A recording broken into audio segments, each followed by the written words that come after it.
I'm Bill McWilliam, president of Cascadero Copper, CCD on the TSX Venture Exchange. Cesium is one of the world's rarest metals with a growing industrial demand. Drilling is underway on our Tehran property in Argentina to prove up a cesium resource. Cascadero's patent-pending leach process has the potential to make Cascadero the lowest cost supplier of cesium in the world. Visit our website, cascadero.com, or phone us at 604-924-5504.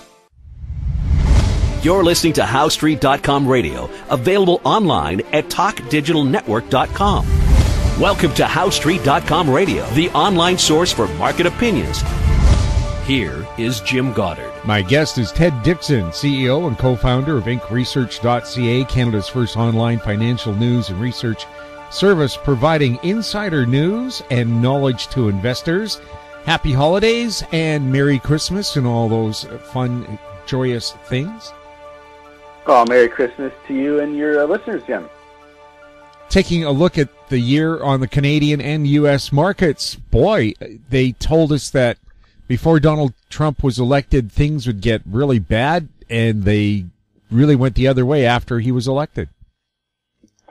Well, they sure did, and the big hope as his administration took shape was that there'd be less regulation and lower taxes, and despite, all the knocks the guy gets on a daily basis in the mainstream media in the United States and here too, of course, he's delivered on those fronts. So it's not a huge surprise, I think, that the U.S. market, has responded favorably.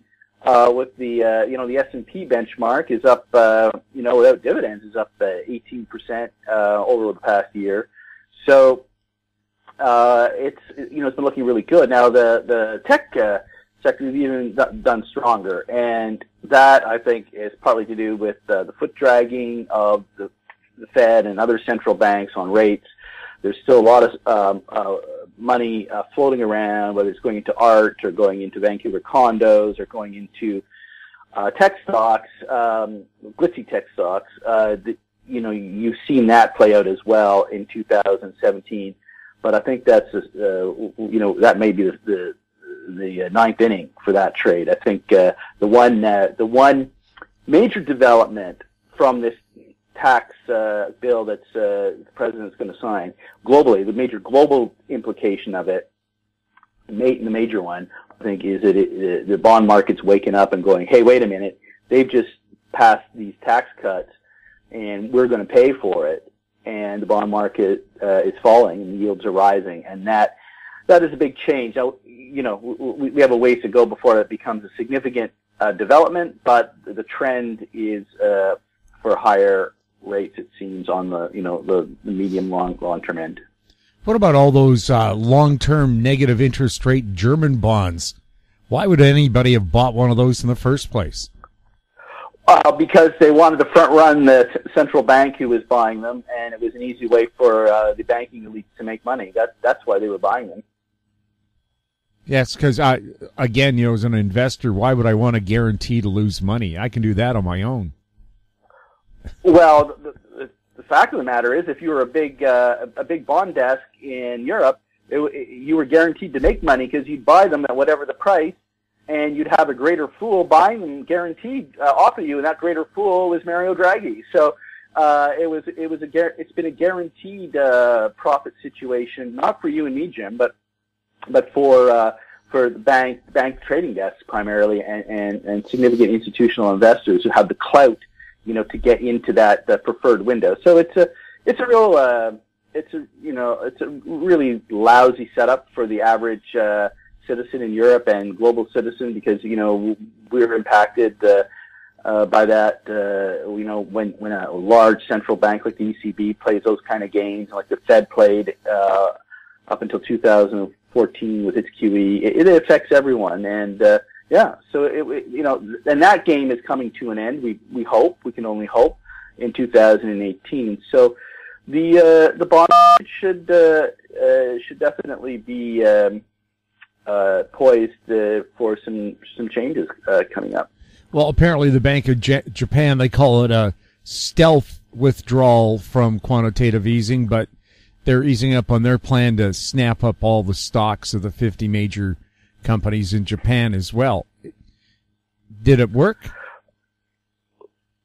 Well, that program is, just sort of trying to outdo what the Fed did, and did it work? Well, it succeeded in getting the yen a bit weaker, and so if that was their objective, it worked. But boy, the cost of getting the yen weaker, well, we'll see how that plays out. I mean, they're the major holder now of Japanese government bonds, and they own a lot of the stock market. So that's an experiment, and but that's Japan. They're more of a closed system. It's what will be more important is how the Fed deals with its huge balance sheet, because the U.S. relies on foreign capital much more than Japan does, and even much more than Europe does.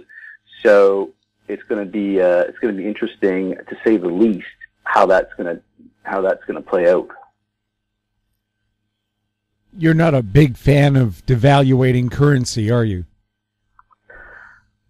Well, not for the average citizen. No, I mean, I know there's a school of thought that says a weak currency is good for exports, which can be true in the short term, but if everyone does that, where does it leave you? It leaves you to race to the bottom, and what can you do? How are you going to beat the next guy? It's just a game that at the end ends up devaluing the purchasing power of the workers, and it also hurts sophisticated importers who need sophisticated machinery, and exporters who need sophisticated machinery, who need to invest, with components from all over the world. So, there's two sides to that equation, and the mercantilist approach, which is, devalue your currency to help your exporters. That's clearly the approach favored by the Bank of Canada and a few other central banks around the world. But over time, you need to have a vibrant, sophisticated exporting community that isn't relying on low currencies. And we've seen that the Germans, and this is over decades, have that's what they've built, and they're a powerhouse today. And Mario Draghi is just throwing fuel on the fire for them. So it's very interesting to see what's going on in Europe. Europe, will probably surprise on the upside this year, led by Germany. You're going to have you have a lot of expectations built into the U.S. market. I think that that's probably going to surprise on the downside. They're still going to grow. It's still going to be. I don't see a recession in sight in the U.S. But there's so much optimism now built in that I think the U.S. is due for a disappointment. And of course, here in Canada, we have the perma bears that seem to can't get out of the mindset that everything in Canada is subpar to the Americans, the United States. And I don't think it will be very hard for the Canadian economy to beat the perma bearish expectations of most people on the street. We'll have more with Ted Dixon right after the break. Cypress Development Corp's flagship lithium project is located just east of Albemarle's Silver Peak mine in the heart of Clayton Valley, Nevada. A 12-hole exploration drill program for lithium-enriched claystone on Cypress's 100% controlled properties is now underway. Cypress Development Corp trades on the TSX Venture Exchange, symbol CYP, the Pink CYDVF, and on Frankfurt's C1Z1. For more information, please visit our website, cypressdevelopmentcorp.com. Glance Technologies owns and operates Glance Pay, a disruptive mobile payment technology now live in 16 cities in Canada and about to launch in the US. With revenues up 664% in the last quarter, Glance Technologies has the potential to be a worldwide leader in an industry projected to grow to $1.3 trillion in 3 years. Glance Technologies stock symbols are GLNFF in the US and GET in Canada. Find out more at glancepay.com. Welcome back. We're chatting with Ted Dixon. Ted, I remember at the start of last year, you said the Canadian economy would do pretty well Meanwhile, we had Ottawa telling us, oh, no, it won't. It's going to be doom and gloom. We're all set for disaster. And then it took them about 2/3 of the year to finally wake up and say, you know, Ted Dixon was right. The Canadian economy is doing pretty well. Do we expect the same thing this coming year, where, again, they're going to say, oh, we expect a downturn. Things are going to be bad. Brace yourself, and are things going to be relatively good again? Well, if you're talking about the central bank, I don't think you'll ever hear them say that Ted Dixon's been right about anything. But look, I don't think it's going to be the surprise that we had, the magnitude of the surprise in 2017. You know, I think if anything, it's a global economy that's going to pull Canada along. We do have some structural issues that relate to pipelines in the energy patch, but a lot of that's been priced in. But look, Jim, we have a diversified economy, and I keep hearing in the FX market about, the Canadian crude prices are down, sell the Canadian dollar. They're totally missing the boat that, we have a world-class artificial intelligence community building up in Montreal. We have a very diversified economy in Ontario. And of course we have, North America's money laundering, capital here in Vancouver, which is a thriving industry, unfortunately. But that's the fact of the matter is, that we have a lot of different engines in Canada. Most of them are good, and most of them are underappreciated in terms of what they're delivering to the economy. So, the economy is going to do just fine in 2018, and the Canadian market should do fine unless we have a huge problem with the energy sector, and and that's the big risk, I think. And the U.S. market's had so much good news built into it that the Canadian market will probably have some decent opportunities going forward. I think in 2018, you have to be selective. But, we're certainly, when we look at what insiders are doing in Canada versus the U.S., they're very constructive on the Canadian market. And in the U.S., it really is a stock-specific situation. The beauty in the U.S., of course, there's so many stocks, so many individual stories that you can look at. But I think next year will be, based on what we're seeing on insiders, you're going to really have to look at individual stock stories in the U.S. Where in Canada, I think, you're going to see material sector do very well, and you've got a technology sector that's underappreciated, in terms of what's going on there. So, the Canadian market, is certainly not one you want to overlook, and it's certainly not one you want to just stick with the old, the same old thing. You want to really, get into, those types of investments that can take advantage of strengths, and avoid maybe some of the more riskier or underweight some of the more riskier areas of the market in Canada.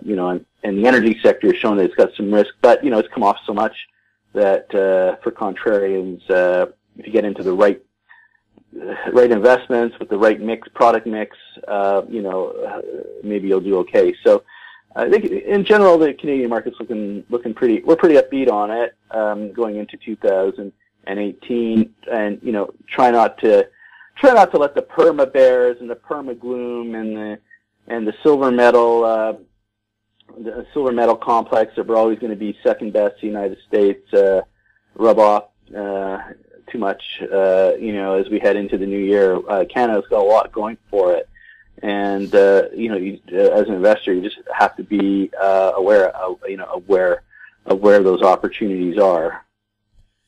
We'll have more with Ted Dixon right after this. Hi, I'm Douglas Mason, President and CEO of Magnum Gold Corp. Inc., MGI on the TSX Venture Exchange.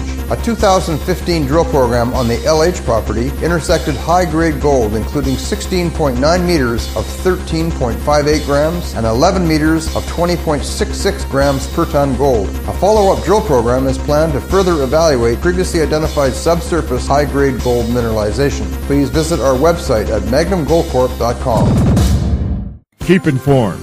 Receive our weekly recap of thought-provoking articles, podcasts, and radio delivered to your inbox for free.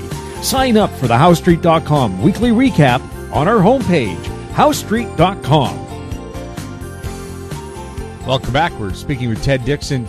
Ted, can Canada compete with the U.S. tax cuts? Up until these cuts, we had the most favorable corporate tax regime.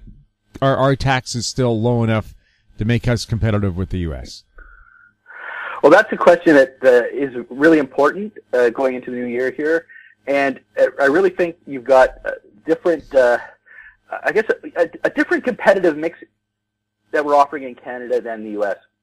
Okay, so the U.S. have now fixed their corporate tax rates. Now they're competitive with Canada. They haven't leapfrogged us, I believe. With these latest changes, they were trying to get down to 20%. They got down. They only were able to get to 21. Now, that should basically put them on par with the average Canadian corporate tax rate, as far as I understand.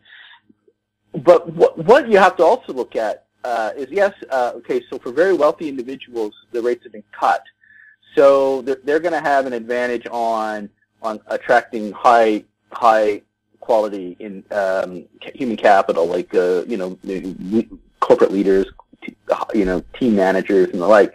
However, if you believe the only thing somebody's going to look at is the net paycheck that they have. Unfortunately, what the Americans are also doing is, at the same time, is that and Fareed Zakaria had a, I know he's a CNN liberal, but, he had I think, a well-reasoned argument that they're putting all their eggs in this tax cut and they're not investing in infrastructure and education and R&D. And in Canada, we haven't gone as aggressive on the tax side, but look, I don't have any doubt that we're miles ahead on infrastructure and on those types of investments. And while I don't agree with the approach that the Trudeau government's taking on innovation, it's too selective, they're moving in the right direction. Okay, so really, I think it depends how this is going to work out. And I think it's way too early to say that the Americans have leapfrogged this on taxes. Yes, you're going to get the large business associations screaming that, but that's their job, right? To try and lobby the government to lower taxes and keep taxes low. But I think you have to put it into context that Canada has got some pretty good infrastructure programs going. Where I live in the Lower Mainland, yes, we need more transit and the like, but it's still pretty good. There's a lot of facilities that make the quality of life pretty good in Lower Mainland. We've got a lot of facilities that were a legacy from the Olympics. That was all done right. We've got great quality of life facilities here. So if you are a global leader, a global manager, you have a family, you're going to look, okay, maybe the taxes are a little higher in Vancouver, but, is that being balanced off with other things like, having great sports facilities that are reachable for my family, the safe, relatively safe city, so a lot goes into competitiveness, and I just don't believe you can look at taxes as the only part of the equation. They're important, don't get me wrong, and I'm not at all suggesting we should be raising taxes. I think what John Horgan did was ridiculous, raising taxes when you had a huge surplus, but there is more to competitiveness than just taxes. The National Energy Board is now allowed to override local bylaws, so it'll help them punch their pipeline through from Edmonton to the ocean near Vancouver. Is that the right kind of decision? After all, federally regulated things do override legally local laws. Well, at some point, you either have a system and you go with it, or you rewrite the system. And to be quite honest with you, I'm surprised the National Energy Board had the courage to do it. But we have to get on with that. There's a government in Ottawa that's going to be held accountable for its decision on the Kinder Morgan pipeline, and there's an election coming, and they will either be rewarded or pay the price. You're national government, you have to do things in the national interest, and sometimes if that means overriding, mayors in municipalities, you do that. And to be honest with you, mayors and municipalities, particularly Vancouver, should be, focused on the basics, like clearing the snow and making sure, that the sewage treatment sewage systems are working, and that's what they should be worried about. They shouldn't be taking on global warming issues. That's not their mandate. I'm sorry, if you want to talk about global warming, run for parliament. It's a national issue. It's not something that should be fought at the local level. That's just not the way our system works. You want to change the system, that's fine, but that's not the way our system works. Ted, for the first time in Canadian history, a sitting prime minister has been found in violation of ethics laws by accepting free flights from the Aga Khan to his private island in the Caribbean. Do you think this is going to hurt Trudeau's political cachet, or is his hair and flashing smile going to ride him through the next election? Well, I think he could ride it out, provided he doesn't double down on his class warfare narrative, because that'll just make him look silly. So, I think, he's one of these politicians, I think, that benefits from sort of the Teflon image, Teflon style, that things just kind of roll off of him. But he can push it too far. So we'll see. I don't know. I think he can probably survive that one. But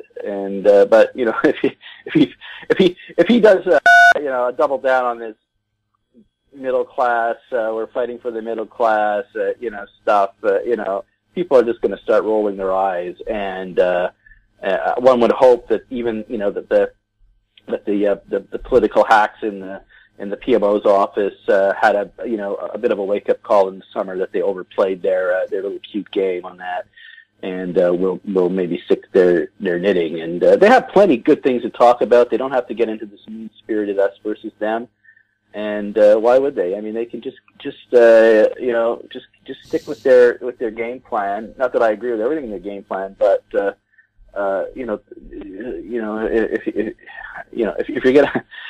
you're gonna pick fights, then be prepared for a bloody nose, and it's up to them whether they decide they're going to get into the ring again and give the Conservatives another chance to win the next election. I mean, if they didn't learn how they miscalculated last summer, well, then they'll have to go through another learning experience, I guess, in the new year. But something tells me they probably learned their lesson. We also heard that the Prime Minister's backing off on his July 1st deadline for the introduction of legal marijuana. Now he says it'll be legal sometime next summer. Is this a political thing, or was it just because he didn't want Canada Day to be known as Cannabis Day? Well, I don't know. I think it's a logistical thing. I mean, I think they've just had so much feedback from the provinces going, look, we can't do this in time. And, there's a whole bunch of considerations. I mean, legal frameworks have to be updated, but, also the legal supply chains have to be set up. And, anyone who's run a business, knows, you can move quickly when you have government on your side, but you can still only move so fast. And setting up a whole legal distribution system for marijuana in 6 months from now is pretty ambitious. Well, I also hear, though, from so many provinces and MPs like Peter Kent saying that, oh my God, marijuana is as bad as fentanyl. What are we doing selling this stuff? So far, I haven't heard of any recorded overdose deaths from marijuana over the decades it's been used. Well, that's right. I mean, that's just, it's just, there's no comparison between fentanyl, opioid crisis, and marijuana legalization. It's huge difference. And no, I mean the marijuana legalization rollout will be we'll be watching it. There's no doubt about it. So why not take a few more weeks, months, and get it right? Plus, we look at the experience of Washington State, Oregon, California, Alaska, Colorado. I didn't see any riots in the street with pot-crazed hippies raping grandmothers and ripping babies out of carriages and throwing them into the streets, which the Conservatives would have you believe is going to happen in Canada. when this happens? And also, why the panic over what to do? How come they're not calling and taking advice from all these U.S. states that have made it legal to find out what they did right and what they did wrong? Well, I think this. I would be surprised if marijuana legalization is even an issue in the next election, because I think you're right. You know, it's going to come and go, and it will be on to other things. Also, Stats Canada just released numbers saying they estimate $6.2 billion of marijuana was sold in 2015. Isn't that the kind of revenue the government really wanted to get their hands on and take it out of the hands of organized crime? Well, we'll have to see how that works out. I do think it's going to be a net gain for the government, but we'll see. What they have to spend on initially setting up the system will probably be a bit of a drag, but over the years, I think it'll be a huge cash cow for them. It may take them a while to totally push out the black market, but hey, the government's pretty good at collecting revenue, Jim. I don't know if you noticed. So I think it'll be a big revenue source. May not be right away, but it kind of gets, you look at what's happened in the gambling industry in BC. I mean, it seems what happened in BC is, the gambling revenues were coming in so strong that you had a provincial government that was really inclined to do nothing about any money laundering issues surrounding it, and they just got addicted to the revenue. And I think that you'll see governments getting addicted to pot revenue. It won't happen right away, but within a few years, it'll be pretty significant, the contribution it's making to government. So, but we'll see how the rollout goes. There may be some few hiccups, but I think at the end of the day, you're going to be focusing on pocketbook issues in the next election. And really, the Liberals are still on the winning side on that. The economy is doing well, and they nearly flubbed it this in 2017 by their own missteps. Provided they don't raise taxes anymore, they'll be in decent shape. So the Conservatives are really going to have to sharpen their message and come up with a pocketbook strategy that hopefully is not one full of gimmicks, Jim. I just hope we can get a pro-market, a conservative platform that's not looking to hand out this tax credit and that tax credit, and $50 for this, and $1,000 if you fix your basement. I mean, let's hope they can come up with something that's something like tax reform, real tax reform that could really change some of the dynamics in the Canadian economy in a positive way. We'll have to see. Ted, thank you so much for chatting with us, and best of the season. Well, have a happy New Year, Jim, if we're not talking to you, and we'll speak to you in 2018. My guest has been Ted Dixon, CEO and co-founder of IncResearch.ca, his website, CanadianInsider.com. You're listening to HowStreet.com radio. Find us on Twitter at HowStreet. Our popular YouTube channel is Talk Digital Network. Questions can be sent to info@HowStreet.com. I'm Jim Goddard. Happy holidays. Comments made on HowStreet.com radio are an expression of opinion only and should not be construed in any matter whatsoever as recommendations to buy or sell any financial instrument at any time. Available online at TalkDigitalNetwork.com. HowStreet.com radio is a production of HowStreet Media Incorporated.